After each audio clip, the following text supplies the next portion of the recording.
지금은 아는 것이 힘이다. 시간입니다.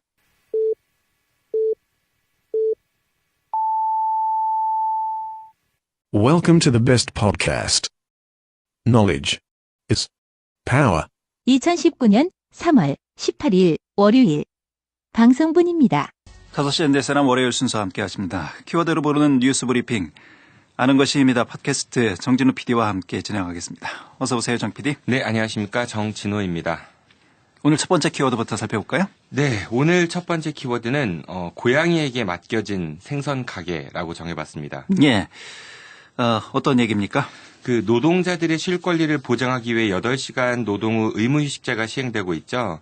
특히 이제 안전사고가 우려될 수 있는 노동 현장에서 이 의무휴식제는 상당히 중요한 것 같습니다. 예. 그런데 이게 사람마다 좀 노동 강도를 견디는 데 차이가 있기 때문에 경우에 따라서는 좀 호불호가 갈리는 상황도 있습니다. 예. 예를 들어서 어떤 사람은 하루에 8시간 일을 해도 지치지 않기 때문에 조금 더 일을 하고 조금 더 돈을 많이 벌고자 하는 그런 경우도 있을 수 있겠죠. 예. 이런 경우는 당연히 이 노동자들은 이런 제도에 대해서 좀 반발할 수 있을 것 같고요.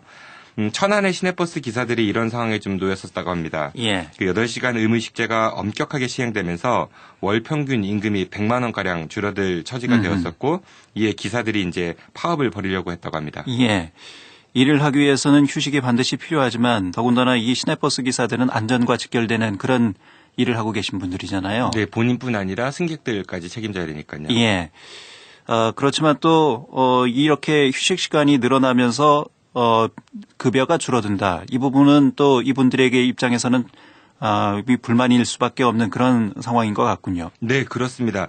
그래서 이제 천안시에서는 그 대중교통 대란과 또 기사들의 경제적 피해를 막기 위해서 삭감된 임금 일부를 시에서 지원하기로 했다고 합니다. 예. 그런데 이 지원된 보조금이 버스 기사들에게 제대로 지급되지 않고 있어서 문제가 되고 있다고 합니다. 예. 그 천안시가 기사 한 명당 50만 원씩 총 20억 원의 비수익 노선 손실보전금을 그 3개의 버스 회사에 나눠줬다고 하는데요. 하지만 버스 회사들은 이 중 17만 원은 임금에다가 그리고 나머지 33만 원 가운데 25만 원은 상여금 형태로 이제 8개월분을 소급해서 200만 원을 지난 연말에 지급했었다고 합니다. 예. 그러니까 1인당 보조금은 총 50만 원인데 그중 42만 원만 지급한 것입니다. 그 버스 회사 한 곳은 그나마도 그 200만 원으로 책정한 상여금 중 절반인 100만 원만 지급했다고 합니다. 1인당 50만 원씩 시에서 보조를 해줬는데 42만 원만 운전자 애들에게 들어갔다 이런 얘기죠. 네, 그리고 다른 한 곳은 또 그것보다도 적게 들어갔다는 얘기인 거죠. 예. 나머지 8만 원 그리고 그보다 더 적게 들어간 돈은 다 어디로 갔을까요? 글쎄요. 일단은 회사 측은 회사가 어려워서 그랬다고 합니다. 그러니까 예. 하지만 이렇게 부당한 대우에도 기사들은 회사 측에 제대로 항의를조차도 하지 못하고 있다고 합니다. 그 한 버스기사 말에 의하면은 차를 뺏는다거나 회사에서 아니면 일을 안 준다거나 이런 식의 협박도 있었다고 하고요. 예. 또 자꾸 이걸 문제 삼으면 천안시에서 아예 이 보조금 자체를 없앨 수도 있으니까 괜히 나서지 말라 이런 식의 이야기도 했다고 합니다. 예. 이것도 역시 시민들의 혈세를 자신들의 배를 불리는 전형적인 그런 행태이지 않나 싶군요. 네, 그렇게 볼 수 있을 것 같습니다. 천안시가 좀 더 관리 감독을 철저히 해야 하지 않을까 싶습니다. 네, 그렇습니다. 그런데 천안시는 이 문제에 대해서 제대로 조사나 조치를 현재 딱히 취하고 있어 보이지는 않고요. 예. 근데 더 큰 문제는 올해 천안시 예산에 운전기사 임금 보전 성격의 이 손실 보상금 규모가 작년에 비해서 절반 수준만 반영됐다고 합니다. 따라서 조만간 이 문제는 좀 더 크게 확산될 예정이라고 하고요. 이렇게 이제 회사들이 자기 마음대로 보조금을 전용하는 게 비단 이곳만의 문제는 아닌 듯합니다. 예. 그 노동자들의 임금 보전 등에 대한 지원을 이젠 좀 누군가를 거치지 말고 당사자에게 직접 지원하는 방안도 한번 좀 고민해 볼 시점이 아닌가 싶습니다. 예.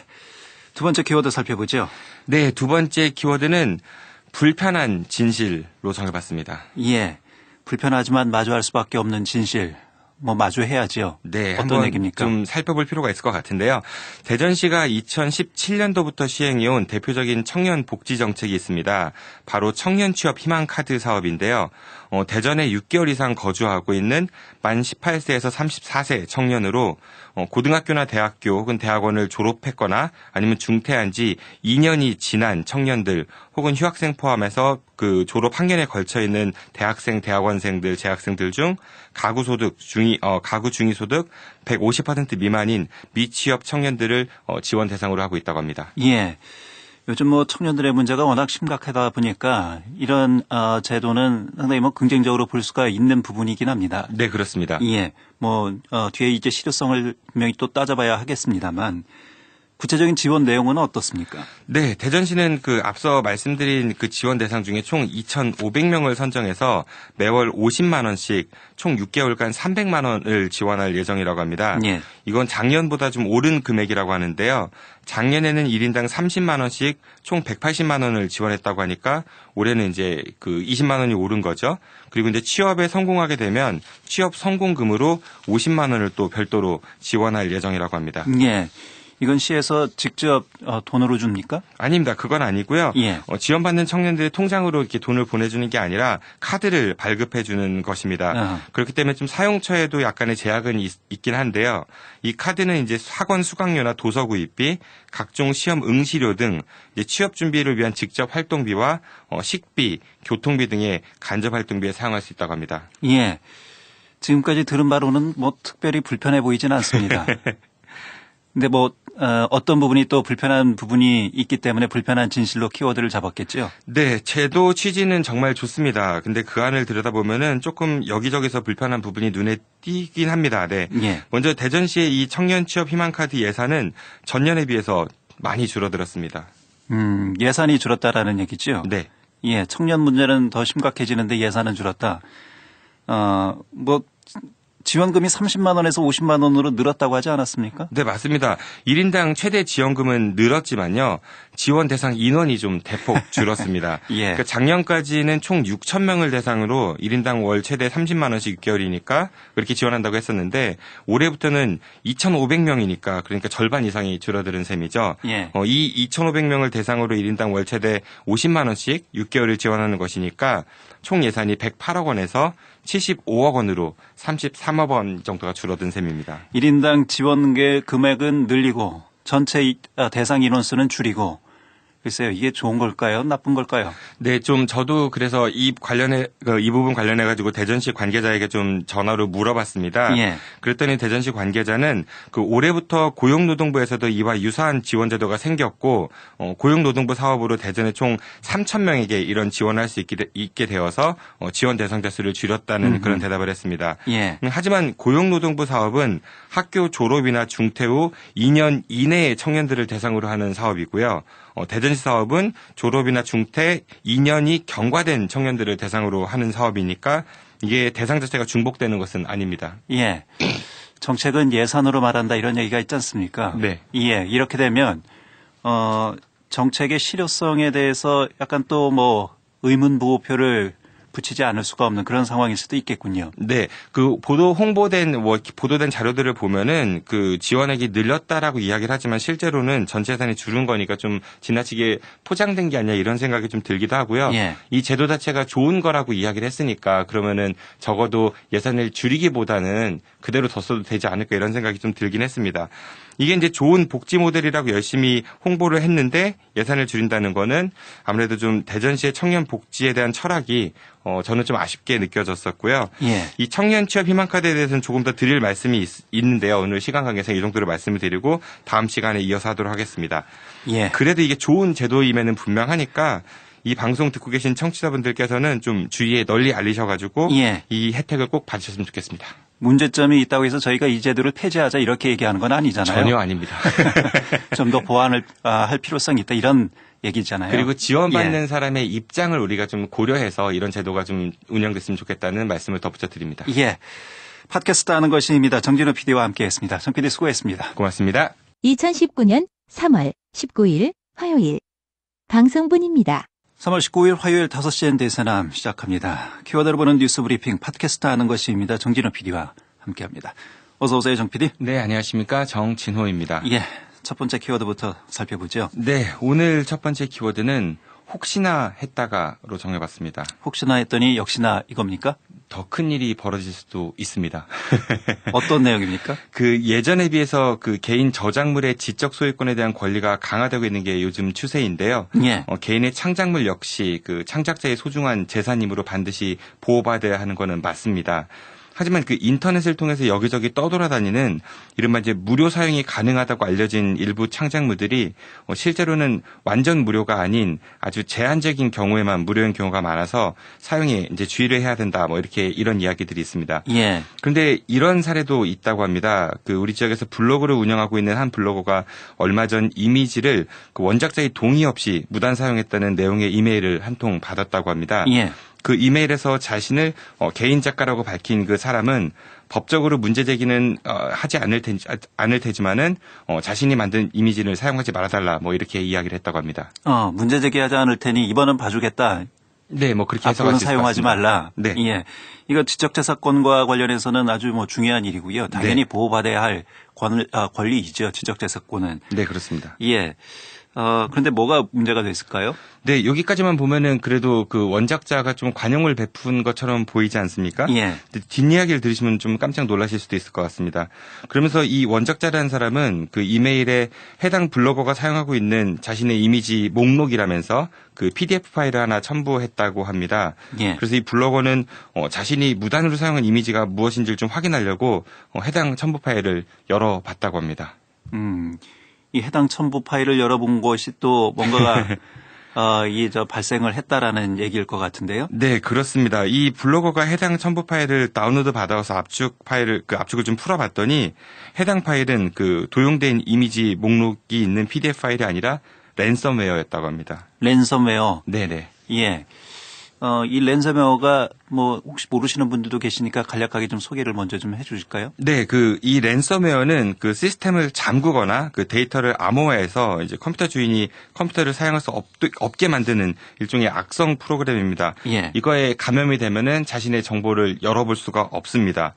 이런 뒤 이 랜섬웨어 유포자는 피해자에게 일정 금액의 돈을 보내면은 이제 복구 프로그램을 보내주겠다 뭐 이런 식의 협박을 한다고 합니다. 예. 그러니까 주요 서류나 정보, 뭐 사진 이런 거 이렇게 많은 그 데이터를 컴퓨터에 저장하고 있는 사람들은 정말 울며 겨자 먹기 식으로 돈을 보내는 경우도 종종 있다고 합니다. 예. 하지만 실제로 그 돈을 보내도 데이터 복구가 되지 않는 경우가 훨씬 더 많다고 합니다. 예. 결국 자료도 잃어버리고 돈도 잃어버리고 또 마음의 상처도 받고 이건 정말 심각한 문제이지 않을까 싶습니다. 그러니까 전화상의 보이스피싱과 비슷한 거군요. 네, 그렇게 볼 수 있을 것 같습니다. 온라인상의 피싱. 예.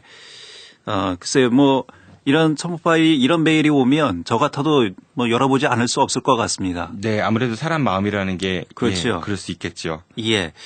이 피해를 당하지 않으려면 어떻게 해야 될까요? 우선은 그 컴퓨터에 백신 프로그램을 반드시 좀 설치를 하시고요. 예. 간혹가다 귀찮다고 미루실 수도 있겠지만 그래도 반드시 그 윈도우 같은 운영 체계를 항상 최신 버전으로 업데이트를 하셔야 합니다.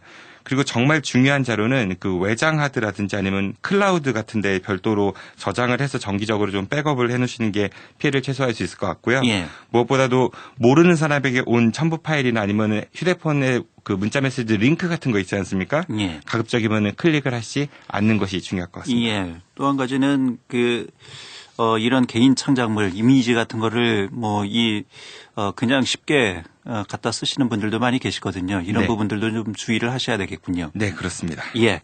두 번째 키워드는요? 두 번째 키워드는 그 미달에서 증액으로라고 정해봤습니다. 예. 이거는 어제 얘기하고 좀 이어지는 것 같은데요. 네, 그렇습니다. 어제 말씀드렸던 그 청년 취업 희망 카드에 대해서 이어서 드리는 말씀인데요. 예. 우선 어제 드렸던 말씀에서 일부 좀 수정할 것이 있습니다. 제가 어제 브리핑 때 이 사업의 작년 총 예산이 108억 원인데 예. 올해 이제 75억 원으로 줄였다고 말씀을 드렸는데요. 이 108억은 작년이 아닌 2017년도 예산이었음을 바로 잡습니다. 예. 대전시 관계자에 따르면 이 사업의 실제 예산은 2017년이 108억이었었고요. 작년에는 이보다 이제 1000명을 대상자를 줄여가지고 90억 원이었고, 그리고 올해 이제 1인당 지원금 비용이 30에서 50만 원으로 늘긴 했지만은 지원 대상자가 이제 절반으로 줄어서 총 예산은 75억 원이라고 합니다. 예. 이 108억 원이 작년 예산이 아니라 재작년 예산이다. 네. 예. 그럼 이 108억 원에서 90억 원으로 또 70억 원대로 계속 해가 지날수록 줄긴 줄었군요. 네, 총액은. 그렇습니다. 계속 줄고 있는 추세인데요. 예. 이 줄고 있는 이유에 대해서도 이제 말씀드렸지만은 비록 이제 고용노동부가 이와 유사한 사업을 올해부터 시행하기 때문에 대전시에서는 지원 대상 인원을 줄였다 이렇게 설명을 하고 있지만은 예.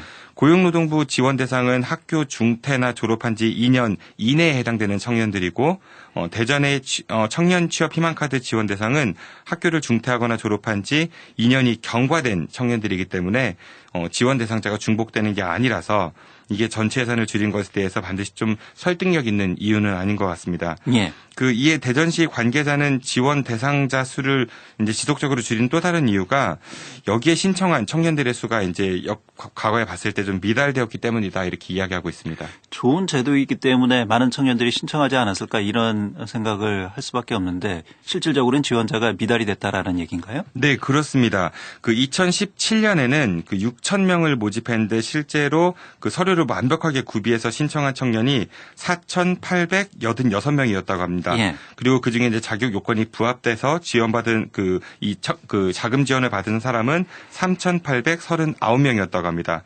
다시 말해서 모집 정원 중에 약 64%의 청년들만 이 지원을 받았다고 합니다.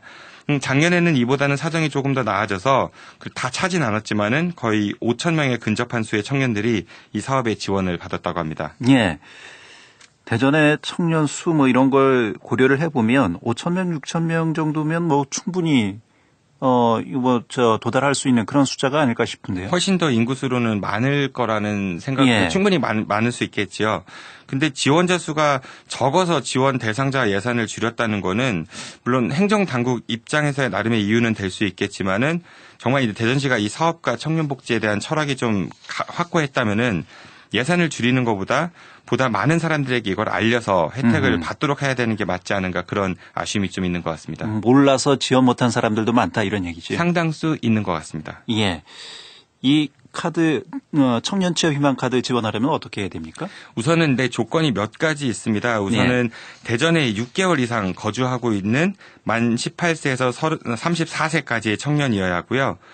고등학교나 대학교를 졸업했거나 아니면 중퇴한 지 2년이 지나야 됩니다. 그리고 이제 휴학생을 포함하여 대학원 졸업 학년에 걸쳐 있는, 그러니까 4학년이나 졸업 학년에 걸쳐 있는 재학생들도 신청이 가능하다고 합니다. 이게 선별적 복지 프로그램이라 가구 중위소득이 150% 미만인 취업하지 않은 청년이어야 한다고 하는데요. 참고로 이제 중위소득 150% 하면 좀 실감이 나지 않죠. 예. 그래서 이거를 4인 가족 기준으로 국세청에 신고하는 월소득이 692만 원 미만이라고 합니다.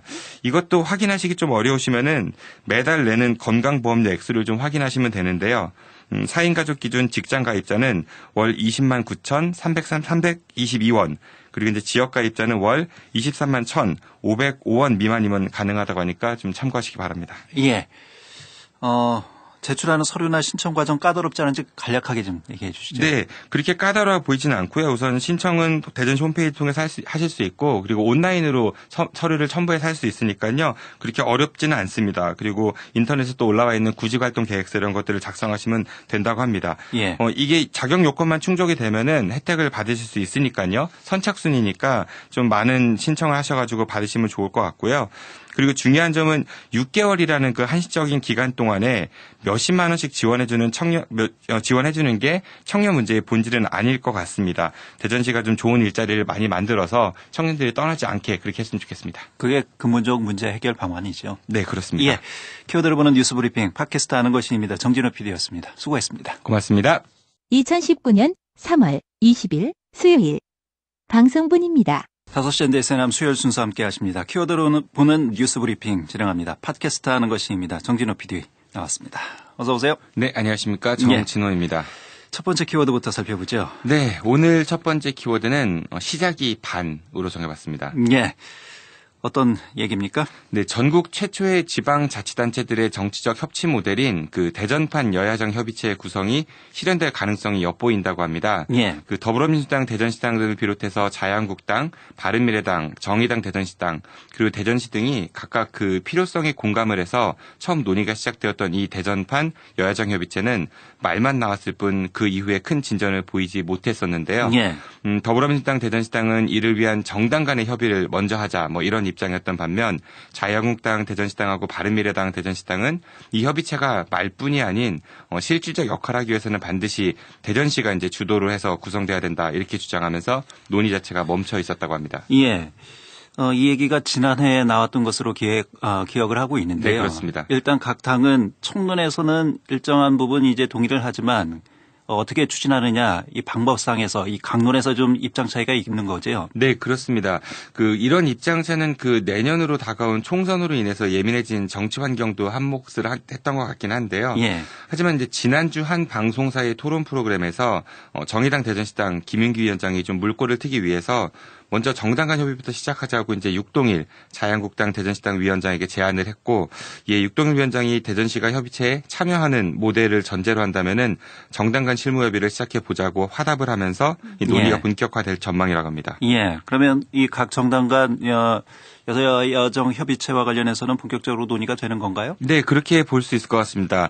이에 대해서 이제 정의당 대전시당은 입장문을 통해 가지고 각 정당 사무처장들에게 이제 대전판 여야정 협의체 구성을 위한 정당 간 실무 협의를 공식 제안했다고 합니다. 공식 제안한 정의당 대전시당 김인기 위원장은 특정 정책이 효과를 나타내고 대전을 변화시키기 위해서는 시장 임기보다 훨씬 더 긴 시간이 필요하다. 그러면서 이제 집권당이 바뀌더라도 사업의 연속 추진을 위해 여야 간 이해가 필요하다는 입장을 밝히면서 이 대전판 여야정 협의체가 그런 역할을 할 수 있을 거다. 이런 기대를 표시했다고 합니다. 예. 분위기상, 맞는 진전이 좀 있는 것 같습니다. 네, 육동일 자유한국당 대전시당 위원장도 이걸 이제 진척 없이 정치적 공방으로 흐를 수 있지만 대전의 미래를 생각해서 이제 실무 제안을 받아들인다 이렇게 밝혔다고 하고요. 예. 더불어민주당 대전시당 역시도 환영의 입장을 밝히면서 실무 협의 제안이 오면은 적극 그거에 입장에 나서겠다는 그런 입장을 밝혔습니다. 실종된 듯 잘 보이지 않았던 지역 정치권이 이제는 좀 재기능을 하게 될지 아니면 말만 화려하고 알맹이가 쏙 빠진 채 정쟁만 일삼을지는 시민의 눈으로 좀 잘 지켜봐야 되지 않을까 싶습니다. 그래도 일단은 지역 정치권이 중심이 되어서 지역의 현안을 논의하는 이런 정치적 모델이 우리 지역에 생긴다는 거는 반가운 일인 것 같습니다. 예.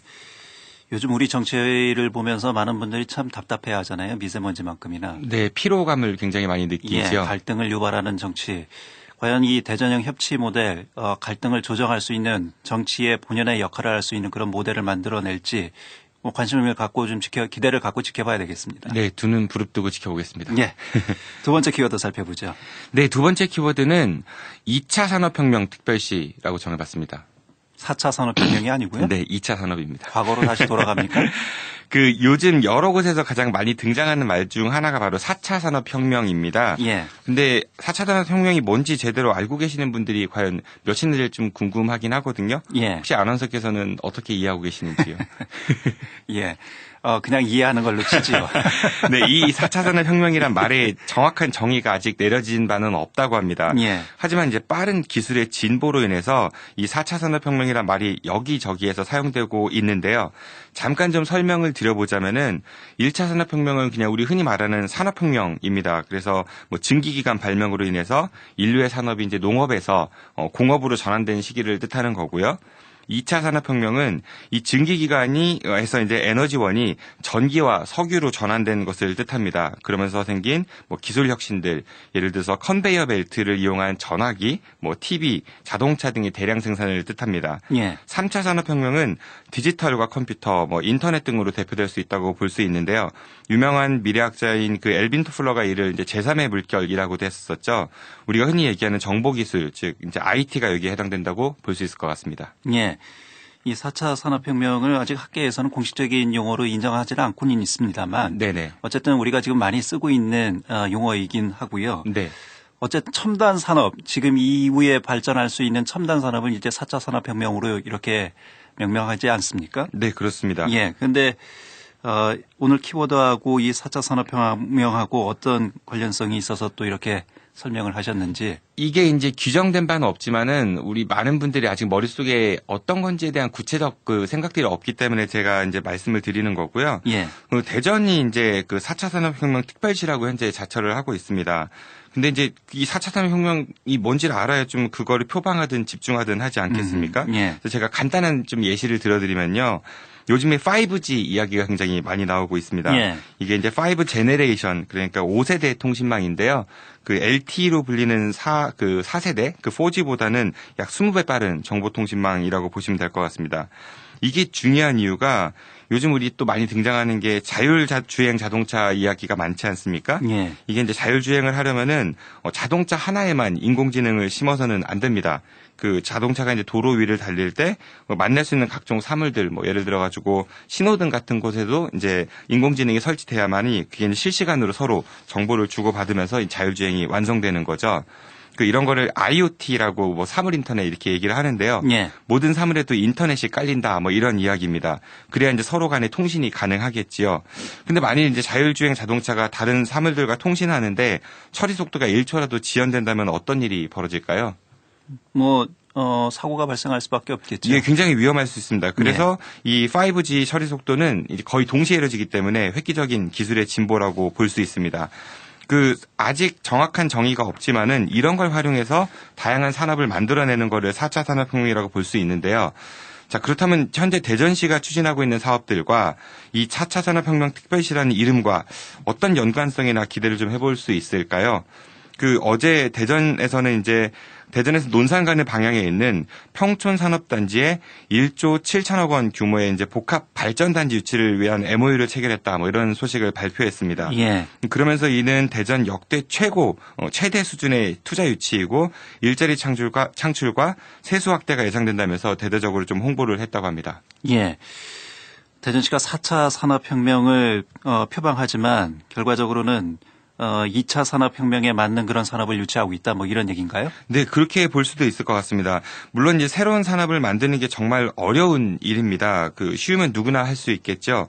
하지만 현실적인 이유로 비교적 위험도가 적은 그런 기존 산업에 집중을 한다면은 새로운 산업 개척은 그저 이제 말뿐에 그치지 않을까 그렇게 싶습니다. 이곳에는 또 얼마 전 고 김용균 씨를 비롯한 많은 노동자들의 산재 사망 사고가 있었던 한국 서부발전의 LNG 발전소가 들어온다고 하는데요. 예. 마른 청정 연료 복합 단지라고 하는데 과연 그런 건지에 대해서 그 진위에 대해서는 다음 시간에 좀 더 자세하게 말씀드리도록 하겠습니다. 예, 알겠습니다. 자, 키워드로 보는 뉴스 브리핑 팟캐스트 하는 것입니다. 정진호 PD와 함께했습니다. 수고하셨습니다. 고맙습니다. 2019년 3월 21일 목요일 방송분입니다. 5시 엔데이서나 목요일 순서 함께 하십니다. 키워드로 보는 뉴스 브리핑 팟캐스트 하는 것입니다. 정진호 PD와 함께합니다. 어서 오세요, 정 PD. 네, 안녕하십니까. 정진호입니다. 예, 오늘 첫 번째 키워드부터 살펴볼까요? 네, 일단은 첫 번째 키워드 전해드릴 내용이 많아서 오늘은 한 가지만 준비를 했고요. 예. 키워드는 시작이 반 이렇게 정했습니다. 어제 키워드에 이어서 오늘도 시작의 반이군요. 네, 그렇습니다. 어제 이 시간에 대전시가 한국 서부발전과 함께 대전 서구에 있는 평촌산업단지 안에 14만여 제곱미터에다가 복합발전단지 건설을 위한 입주와 투자 양해각서를 체결했다는 소식을 전해드렸었는데요. 예. 어제는 이제 4차 산업혁명 특별시를 자처하고 있는 대전시가 이에 전혀 걸맞지 않는 행보를 보이는 게 아닌가, 이게 마치 2차 산업혁명 특별시 같다 이런 말씀을 드렸었습니다. 예. 오늘은 조금 다른 면을 살펴보도록 하겠습니다. 우선 대전시 발표에 따르면 한국 서부발전이 이곳에 오는 2022년 7월부터 2025년 12월까지 천연가스 발전시설 1000메가와트급, 그다음에 수소연료 전지 150메가와트, 태양광 2메가와트 발전시설을 건설할 예정이라고 합니다. 예. 여기에 생산되는 전력량이 대전시가 전체 사용하는 거의 60% 정도라고 합니다. 예. 발전소 하나에서 대전시 전체 전력량의 절반 이상을 생산한다고 하면 발전소 규모가 상당히 큰 것 같습니다. 네, 그렇습니다. 그리고 이 발전소를 유치하면서 대전시는 또 이제 경제 유발 효과를 이야기하고 있는데요. 예. 3년 6개월간 이 발전소를 지으면서 연간 8만 5천여 명의 일자리가 창출되고 또 658억 원가량의 이제 세수가 증대할 것으로 내다봤습니다. 뿐만 아니라 여기에서 일하고 있는 직원들과 가족들 약 460명 정도가 대전으로 이사 올 계획이라는 점도 밝혔습니다. 예. 이게 발전소를 건설하면서 생기는 일자리, 건설로 인한 일자리는 대부분 한시적 일자리 아닙니까? 건설이 준공될 때까지만 일자리가 발생하는. 네, 그렇습니다. 주로 건설 현장에서 일하는 단기 일자리가 대부분일 것 같고요. 예. 그러니까 이거를 이제 건강하고 좋은 일자리라고 보기에는 조금 무리가 있지 않나 싶습니다. 또 이제 대전시 발표에 따르면 이 발전소가 들어선 이후에 신규 일자리도 창출될 예정이라고 했는데요. 그게 몇 명인지 혹시 아십니까? 발전소 규모가 상당히 큰 걸 보면 많은 사람이 필요하지 않을까 싶기도 한데요. 35명입니다. 이렇게 큰 발전소에 35명밖에 신규 사람이 일자리를 그러니까 신규 일자리가. 네, 그렇습니다. 예. 그 1조 8천억 원이 투입되고 그 대전시 전체 사용량의 약 60%가량을 생산하는 발전소에서 고작 이제 35명의 신규 인력 채용 예정이라는 거를 이걸 좀 어떻게 받아들여야 될지 잘 모르겠습니다. 예. 또 그 일자리 역시 뭐 이른바 위험의 외주화라고 끊임없이 비판받아왔던 그런 형태일 수도 있을 것 같고요. 참고로 지난 9년 동안 한국서부발전에서는 고 김용균 씨를 포함해서 12명의 비정규직 노동자가 비슷한 형태의 산재로 목숨을 잃었던 곳이기도 합니다. 또 658억 원의 세수 증대를 기대한다고도 말씀드렸는데요. 이게 1년이 아닌 30년간의 세수 증대 예상치라고 합니다. 예. 그러니까 이걸 이제 30년으로 나누면요. 1년에 22억 원에도 미치지 못하는 그런 세수가 발생한다는 이야기입니다. 대전시가 내놓은 경제 유발 효과를 꼼꼼히 들여다보면 허점이 좀 많이 있다 이런 얘기군요. 네, 그렇게 볼 수 있을 것 같습니다. 예. 경제 유발 효과도 유발 효과지만 이 발전소는 아무리 천연 LNG라고 하더라도 공해가 발생할 수밖에 없다라는 것이 대부분 전문가들의 얘기잖아요. 네, 그렇습니다. 이 환경적 측면도 좀 봐야 되는데요. 예. 당연히 환경에 좋은 영향을 끼칠 리는 만무하겠죠. 대전시는 이곳을 그 청정 연료 복합 발전단지라고 하고 있는데 이 청정이란 말엔 분명 어폐가 있어 보이긴 합니다. 그 환경부 자료에 따르면은 LNG 발전소는 총 먼지와 미세먼지가 이제 화력 발전소와 비슷하게 배출된다고 하고요. 초미세먼지만 화력 발전소의 이제 4분의 1 수준이라고 합니다. 그리고 미세먼지의 2차 생성물인 질산화물 역시 화력발전소와 비슷한 수준에서 배출된다고 합니다. 또 이제 산업통상자원부 자료에서도 나오는 얘기가 있는데 이 LNG 발전의 대기 오염물질 배출은 석탄 발전의 3분의 1 수준, 초미세먼지 배출은 석탄 발전의 8분의 1배, 그러니까 8분의 1 수준입니다. 예. 그리고 직접 배출되는 대기 오염물질인 황산화물, 질소산화물, 먼지 같은 것들은 3분의 1 정도라고 합니다. 즉 LNG 발전소 역시 석탄 화력 발전의 4분의 1에서 8분의 1 정도를 배출을 하고 있으며 그 질산화물은 동일하게 배출한다 뭐 이런 이야기입니다. 예. 그 이에 대해서 카이스트 원자력 및 양자공학과 정용훈 교수는 평촌 LNG 발전소에서 나오는 질소산화물의 총량이 승용차 대략 한 10만 대 정도 분량에 해당된다고 합니다. 이를 바꿔 말하면은 대전에 현재 약 50만 대의 승용차가 등록되어 있으니까 여기에 20%가 추가된 그런 승용차가 운행되는 거다 이렇게 볼 수 있을 것 같습니다. 예. 말로는 이제 청정연료 발전소다라고는 하지만 실질적으로 보면 정도의 차이는 있지만 어쨌든 석탄 화력 발전소에 비해서 낮지만은 공해 유발 그 요인들은 분명히 있다 이런 얘기군요. 네, 그렇습니다. 그러니까 예. 청정이라는 말 자체에 좀 어폐가 있어 보이는 것 같습니다. 예. 그런데 이런 결정은 아무래도 이제 시민들의 여러 가지 의견을 좀 여론을 들어보는 과정이 필요하지 않을까 싶은데요. 네, 이런 그렇습니다. 부분들을 전혀 공론화 과정 없이 시에서 일방적으로 추진했다 이런 비판이 또 나오고 있는 것 같습니다. 네, 저도 그런 점이 무척 답답합니다. 이번 사업에 대한 언론 브리핑도 없었다고 하고요. 예. 해당 지역구 시의원하고 그 의회 상임위원회조차도 좀 늑장 보고를 하기도 했다고 합니다.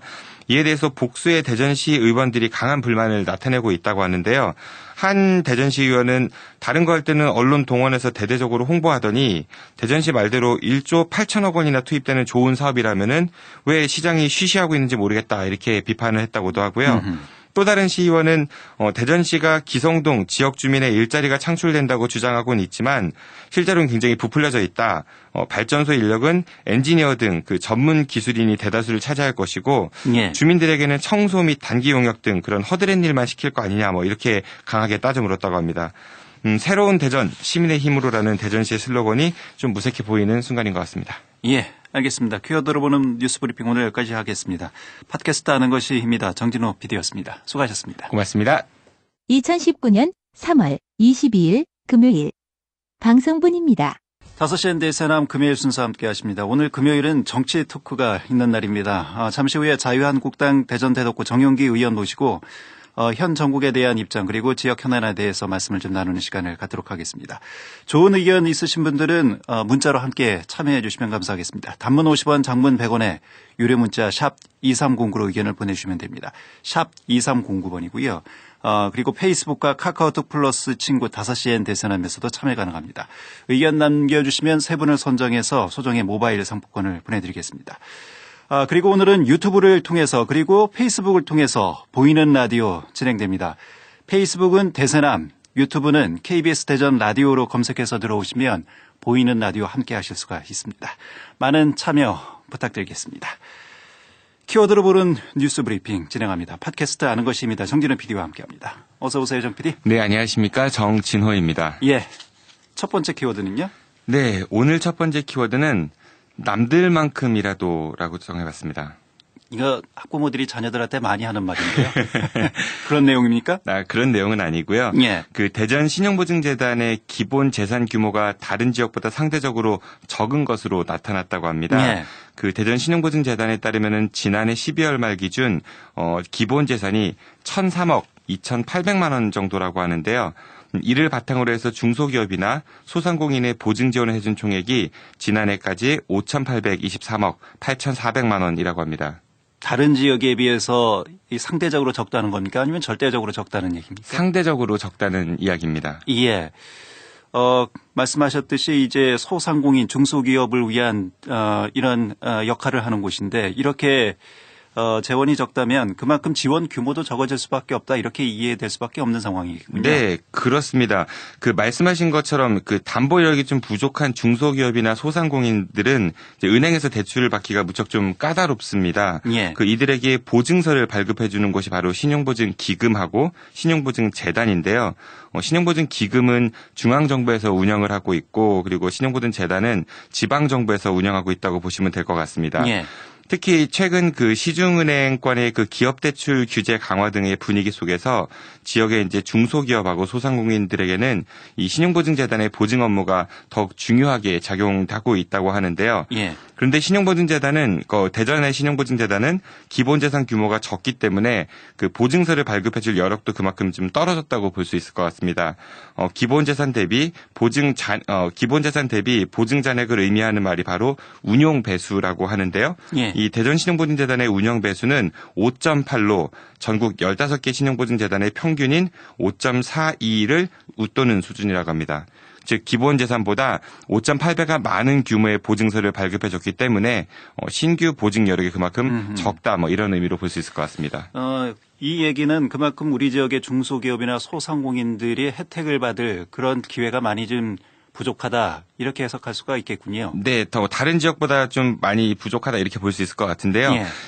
인구 규모가 그 대전과 비슷한 광주의 운용 배수는 대전보다 낮은 5.11이라고 하고 인천이 5.27, 울산은 4.30 이런 식으로 다른 그 광역시들은 대전에 비해 상대적으로 낮은 운용 배수를 기록하고 있다고 합니다. 예. 그 여기에 또 대전 신용보증재단의 기본 재산 보유 규모는 가장 재산이 많은 경기도와 비교해 봤을 때 약 7배가 적다고 합니다. 그래서 대전 신용보증재단의 기본 재산을 늘리기 위한 그 출연금 확대 이런 것들이 좀 필요하다는 의견이 많다고 합니다. 예. 이 출연금 확대를 하려면 어떻게 해야 되죠?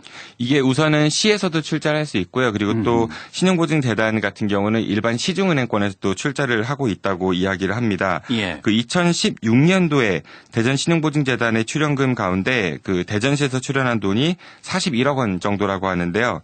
2017년도 그리고 작년에는 오히려 이게 20억 원으로 이제 절반가량이 줄어들었다고 합니다. 그 말은 이제 기업하기 좋은 도시, 창업하기 좋은 도시, 스타트업 2,000개 육성 이렇게들 이야기는 하고 있지만 정작 현장에서는 좀 이 말과 좀 역행하고 있는 게 아닌가 싶은 생각이 듭니다. 예. 그 이 신용보증재단에는 아까 말씀드린 대로 시중은행 출연금도 큰 비중을 차지하고 있다고 하니까 대전시가 대전시 재원을 통해서 출연금 확대하는 거 못지않게 좀 정치력을 발휘해서 시중은행들의 그 자금 출연을 좀 유도하는 것도 필요하지 않을까 싶습니다. 예. 두 번째 키워드 살펴보죠. 네, 두 번째 키워드는 양두구육으로 정해봤습니다. 예. 어떤 내용입니까? 그 어제 그 새로운 야구장이죠. 그 가칭 베이스볼 드림파크 대상지 선정이 중구로 결정이 됐다 이렇게 발표가 있었는데요. 예. 이 과정에서 대전시가 이제 시민들이나 야구 팬들 등의 이제 여론을 무시한 채 일방적으로 강행을 하다가 여러 반발에 또 부딪히기도 했었죠.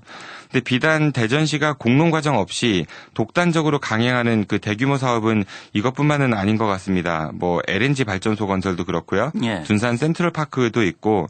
그런데 이제 이런 과정에 어제 그 대전시가 시민 주권이 실현되는 최고의 자치분권 도시를 구현하겠다면서 시와 의회 그리고 5개 자치구 그리고 5개 구의회와 함께 시민과 함께 민선 7기 자치분권 비전 선포식 행사를 가졌다고 합니다. 예.